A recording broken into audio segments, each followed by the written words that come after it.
eu passo a palavra com muito prazer ao nosso irmão Antônio Carlos Jorge, que vai refletir conosco sobre dor e amor, veículos para a regeneração. E após o Antônio Carlos Jorge, teremos 30 minutos de perguntas e respostas que as pessoas podem colocar sua manifestação ou sua pergunta aí pelo chat, pelo bate-papo, seja aqui no Zoom ou lá no YouTube. Antônio Carlos Jorge, muito bem-vindo, a palavra é toda sua. Boa tarde a todos.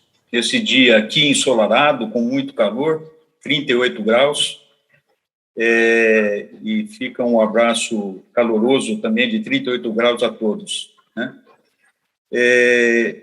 Eu pediria para Sandra compartilhar um texto. Eu, na realidade, eu preparei um texto que contém minhas reflexões sobre essa questão, e mesmo que nós estamos em Mercúrio retrógrado, as coisas nem saem dentro do tempo definido como a gente imagina, né?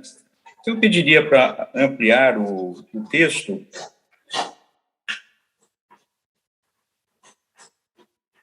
Isso.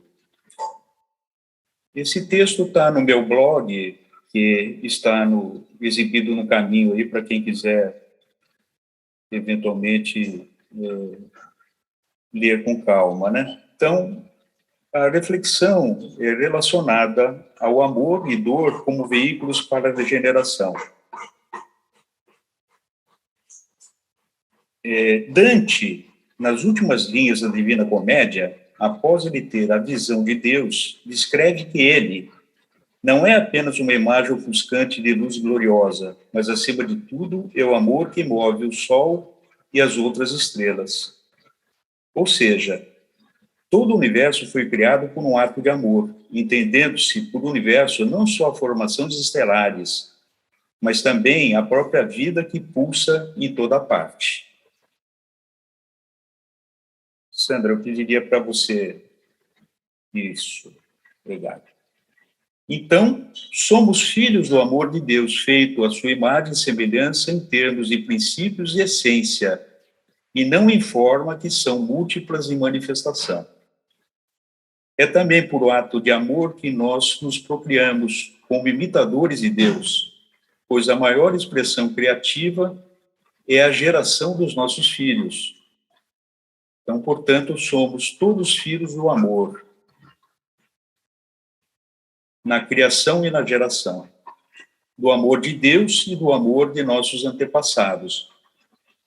Pais, avós, bisavós, tetravós, tataravós, de maneira que, se considerarmos um período de 300 anos, que não é muito tempo, foram necessários que tivéssemos mais de 16 mil antepassados, considerando gerações de 20 anos. Então, vejam a quantidade de pessoas envolvidas em amor para que nós estivéssemos aqui.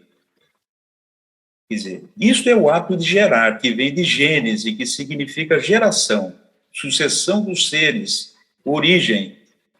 Daí a necessidade da reverência da tradição e de mantermos acesa a honra dos nossos antepassados. Assim, regenerar ou regeneração significa restabelecer o que foi destruído.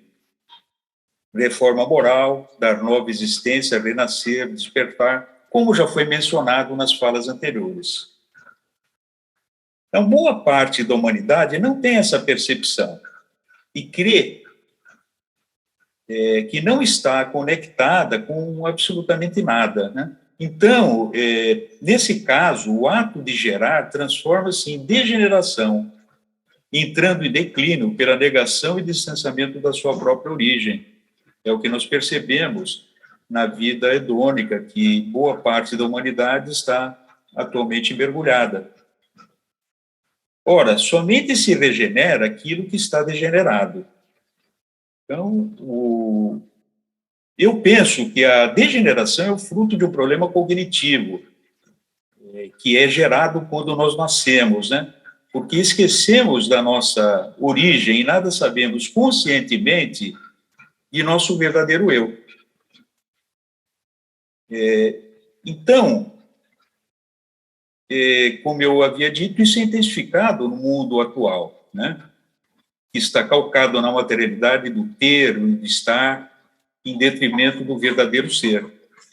E é aí que surgem os nossos problemas. Quer dizer, quando nós nascemos, o átomo causal, ele fica obscurecido, né? E nós somos mergulhados na matéria da personalidade e perdemos, aparentemente, essa conexão. Então, aquilo que foi fruto original do amor, por perda dessa conexão, cai numa condição de dor. Então, somos gerados pelo amor, mas numa condição de dor. Então, vivemos na dor, conforme o próprio Senhor Buda nos ensinou quando discorreu sobre as 4 nobres verdades e a origem do sofrimento, isso na sua primeiro discurso, né, em Sarnath. E esse sofrimento que tem a raiz na relação do apego que desenvolvemos com coisas e pessoas, principalmente no mundo atual, com coisas, né? Como consequência das nobres verdades, ele apresenta o caminho óptico que fixa o primeiro passo, é a reta visão, ou seja, o próprio discernimento. Então, sendo necessário para que tenhamos a real medida das coisas.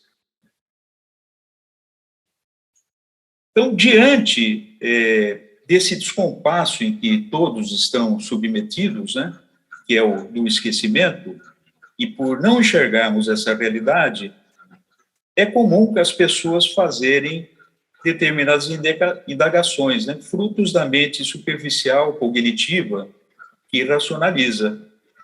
Então, é comum as pessoas não despertas minimamente para essa realidade da existência fazerem as seguintes perguntas. Se o homem foi criado à imagem e semelhança de Deus, por qual motivo ele seria colocado em um mundo repleto de conflitos e dor?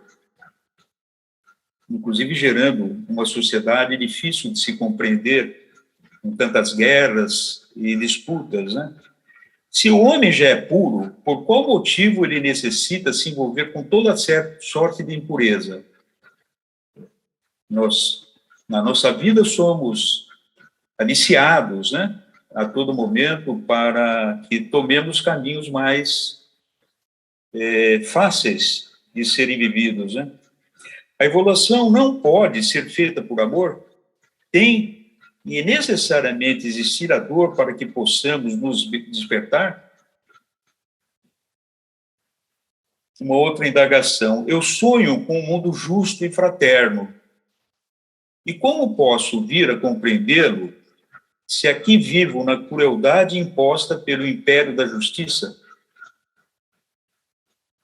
Uma outra forma também de colocar essas questões racionais, né, sobre a existência humana, divina, é como pode haver bondade divina na criação de um mundo de maldades? Existe Deus ou um princípio divino que determina todas as coisas? Ou estamos fadados a viver a nossa própria sorte? Então, vejamos. Somos, sim, criados na pureza da criação, mas totalmente ingênuos nas lidas com a matéria. Como uma criança que ainda não anda e aos poucos vai percebendo e experimentando o mundo com seus perigos, e por mais que nós façamos como pais a vigília de nossos filhos, eles nos escapam, principalmente na adolescência, e fogem de nossos olhos e irão experimentar por si mesmos as dores e sofrimentos para aprender a se relacionar com o seu ambiente. Sandra? Obrigado. Então, a criança, assim como nós mesmos, enquanto adultos, estaremos afastados da ação direta do pai. Por ele, pois ele nos faculta o livre-arbítrio, o pai no sentido do Deus, queira que nome seja dado, né? Fazendo-nos à mercê de suas próprias experiências, de nossas próprias experiências. Ele pode, quando muito, apresentar à nossa volta os estímulos, não nos motivando necessariamente, pois a motivação é condição inerente ao próprio indivíduo, sendo esta uma ação pessoal.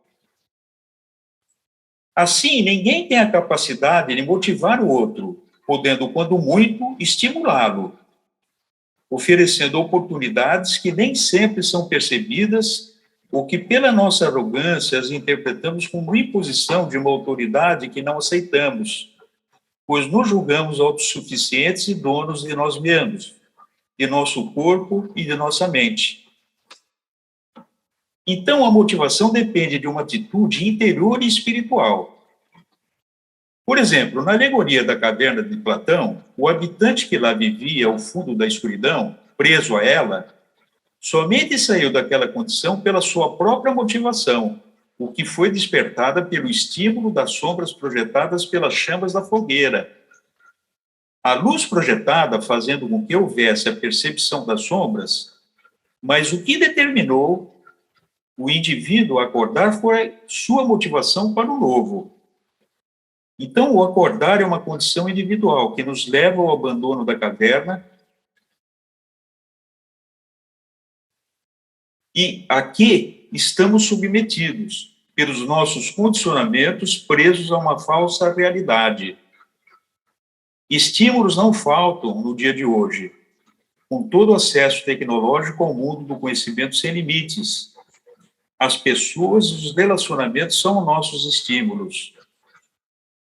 Mas até que ponto nós, como habitantes dessa caverna global que vivemos, estamos em condições de nos tornarem despertos? Distinguimos a realidade?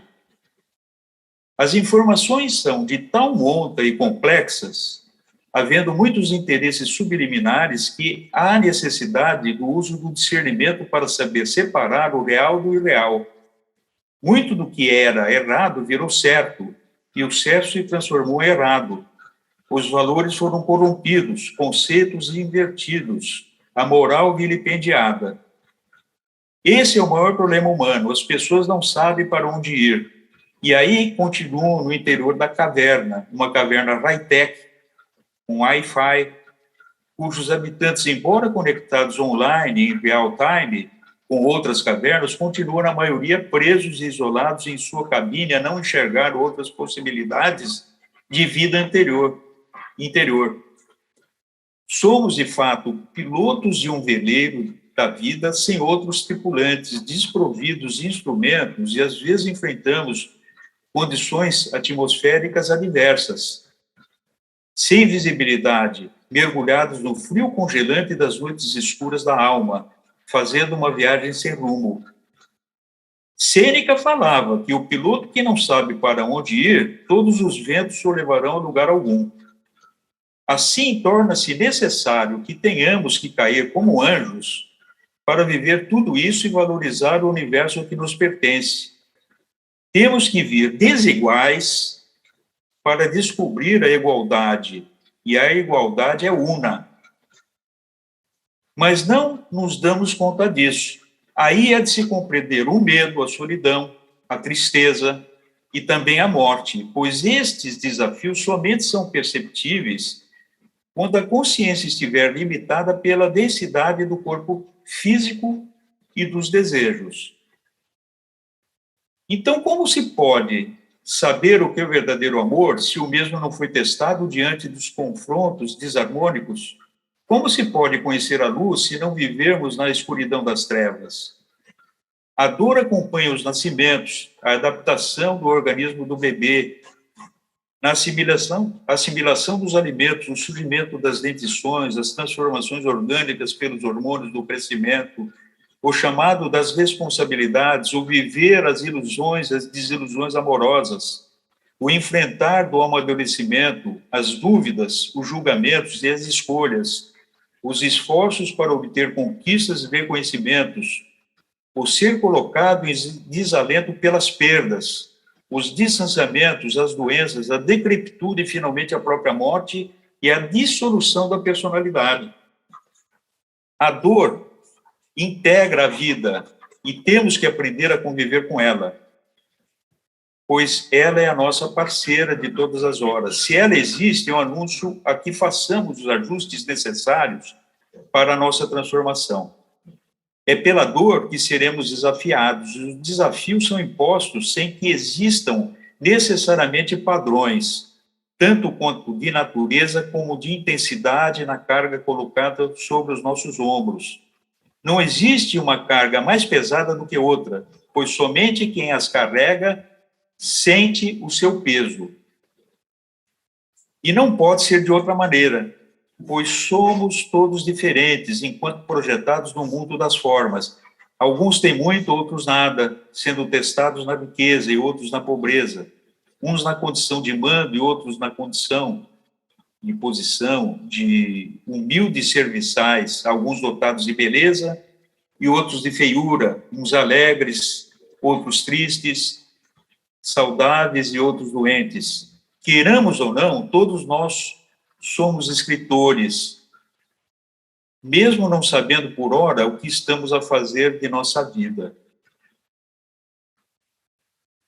Então, lembrando que tudo o que se passa com cada um de nós foi escrito por nós mesmos, né? Aqui, cada um é o autor da sua própria história.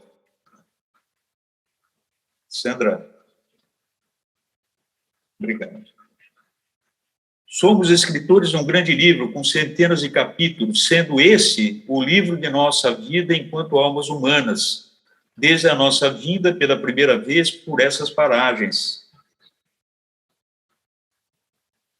até o último capítulo do dia da nossa existência. Cada capítulo é uma vida, sendo que é uma sucessão de narrativas, embora quem as escreva não lembre exatamente de como terminou o capítulo anterior.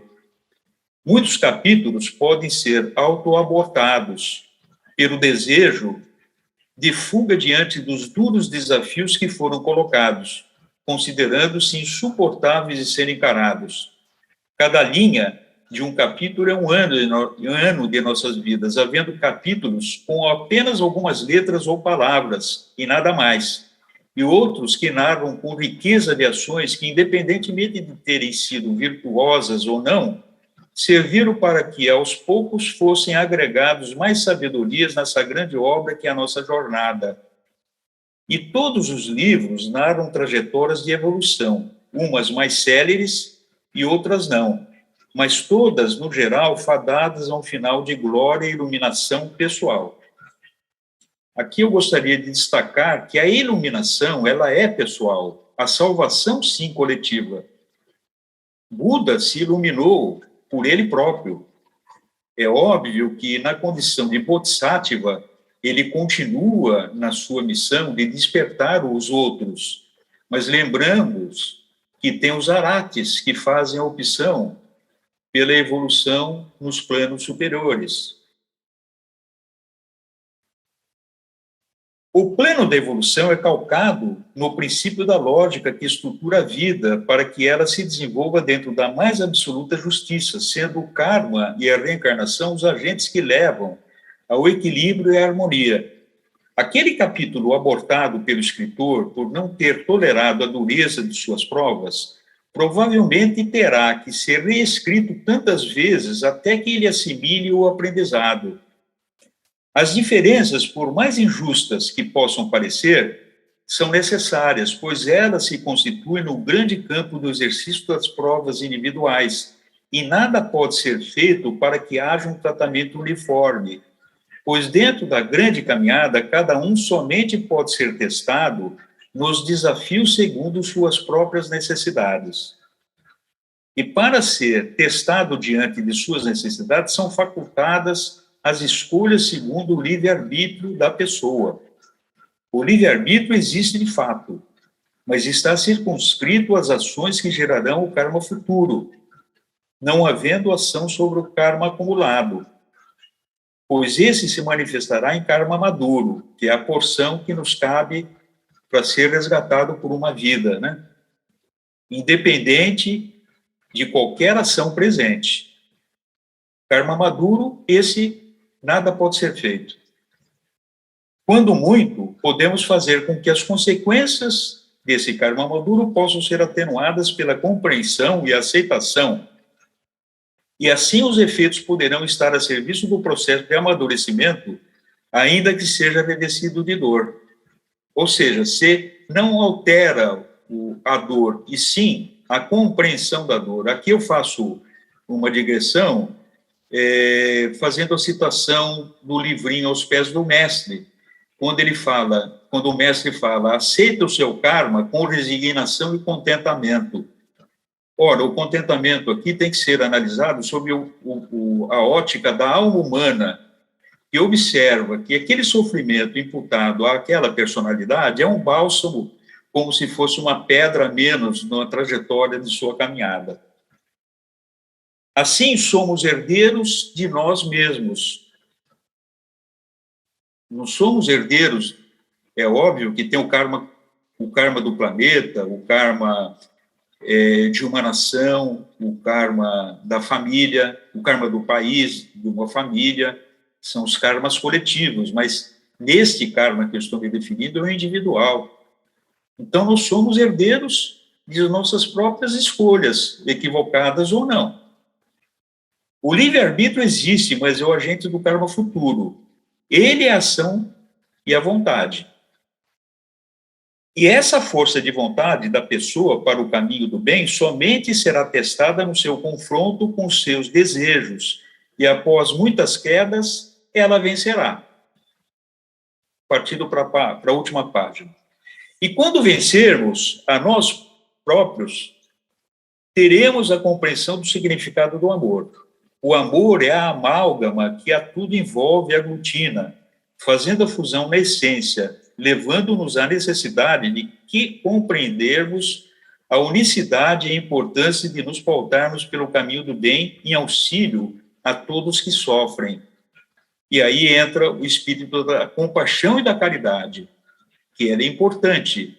É através da percepção do sofrimento do outro que nós iremos atribuir o nosso próprio caminhar, julgando merecedores realmente daquilo que fizemos a nós próprios. Vimos que o amor cria aparente separatividade, pois como ele move o sol e as estrelas, como disse Dante, cria também outro ser pela união dos sexos, sendo esse o maior exemplo da criação da separatividade no nível humano. Separatividade não convive com possessividade, mas sim convive com a unicidade. No ato de criar, o que foi criado já não pertence mais a quem o criou. Um filho, uma música, um quadro, uma escultura, um livro, um poema, quando concebidos e formados, mostrados e lançados ao mundo, pertence a quem, senão ao universo? Mas se aquilo que foi separado está dentro do universo, incluindo nós próprios, naturalmente estaremos integrados ao uno, e não nos damos conta disso.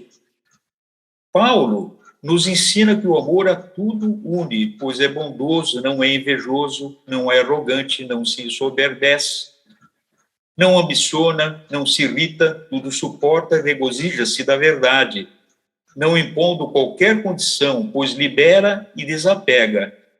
Conforme Khalil Gibran, o amor não possui nem é possuído, pois basta-se a si próprio. Mas o amor somente pode ser encontrado pelo exercício do livre-arbítrio, não podendo ser condicionado por votos, compromissos ou juramentos, exceto quando nascido do próprio pacto interior de quem o sente. Sandra, o último. Para finalizar, faço a seguinte pergunta para a nossa reflexão. Quantos eventos terão que ocorrer para que possamos despertar desse longo sono? Seguramente a trajetória da grande embarcação global está a atravessar tempos que exigirão a nossa regeneração, para que façamos a regeneração planetária, que virá de uma forma ou de outra.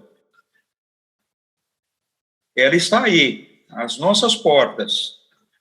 O sair da caverna significa sair das sombras. Paradoxalmente, não é o ato de sair, mas de adentrar-se pelo processo do autoconhecimento, pois a verdade não está lá fora.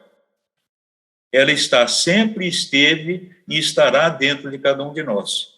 Basta nos conectarmos ao sagrado. Conhecei a verdade e ela vos libertará. Como diz João, e em Delfos, assim como Sócrates falava, homem, conheça-te a ti mesmo, pois que conhecendo a ti mesmo, todas as riquezas do universo lhe serão concebidas.